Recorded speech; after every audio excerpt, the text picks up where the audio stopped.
I give the call to the member for Wills. Thank you, Deputy Speaker. I've got to put on the record here my disappointment and shock at the decision to close the Glenroy Post Office in my electorate of Wills in the northern suburbs of Melbourne. It came to a shock to myself as well as the local Glenroy community. The decision was made by Australia Post with no communication, a lack of transparency and no consultation. And I've received hundreds of calls and emails from distressed local community members who oppose this decision. It's a decision that will have a detrimental consequence for the local community in Glenroy. This post office in Glenroy provides essential services in my electorate. It's a busy post office and a hub for community activity. It's the only location within the area that is easily accessible via public transport, and so it's an important feature for many of my constituents that allow them to complete their business, their day-to-day business. A local post office means locals can continue to independently carry out banking, bill paying, postage, parcel pickup and passport services. The importance of the current location within a major activity centre cannot be overstated. Many Glenroy locals do not drive or own a car and rely on walkable local access to essential services such as this to pay their bills. Many locals face significant barriers related to age, disability, language, income and a lack of internet access. Surrounding post offices will be difficult for people to access given mobility barriers and a lack of access via public transport. The decision by Australia Post to close the Glenroy Post Office disappointingly has not taken into consideration the diverse demographics of Glenroy, the suburb of Glenroy. It's not only home to a culturally and linguistically diverse population, but home to many people in an ageing demographic with disabilities, households with lower incomes on average.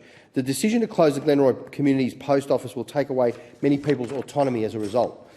Now, in June, I wrote to the CEO, Paul Graham, and the Board of Directors of Australia Post to express my opposition to their decision to close the Glenroy Post Office and made an argument for them to reconsider and reverse that decision. My state colleague, the state member for Broadmeadows, Kathleen Matthews-Ward, has been also working hard to advocate on this issue. She's collated a petition with over 2,000 signatures, and that is a huge community support for Glenroy Post Office staying open. Kathleen and I will be at a community rally out the front of the post office tomorrow morning, Friday morning, and I will expect a lot of locals to be there as well. Now, my team members and the state member also met with the officials from Australia Post to make some really clear arguments about their decision. And Australia Post advised that the decision to close the office was solely made on foot traffic, even though the Glenroy level crossing removal would have had a significant impact on patronage during the last couple of years when it was being built, of course. National figures were also used, which showed a general decline in National Australia Post services. But I'm perplexed, Deputy Speaker, because no local modelling was done, no specific look at what was actually happening on the streets of Glenroy was done, and on the impact of that closure. I'm also perplexed that Australia Post has not fully explored alternative options, including the use of other vendors to take over the operations of that particular post office. The decision has significant implications for the community, and they deserved more time and resources to be put into the consideration around this decision. The community is aware that there are other local LPOs around, but there is no guarantee that they will remain open.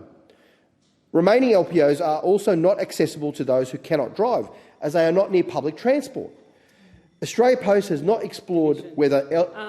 A division has been called in the House. The proceedings are suspended to enable honourable members to attend the division. The proceedings will resume when the Chair of the Federation Chamber... I understand it is the wish of the Federation Chamber to continue the adjournment debate until all listed members have spoken. I give the call to the member for Wills in continuation. Thank you, Deputy Speaker.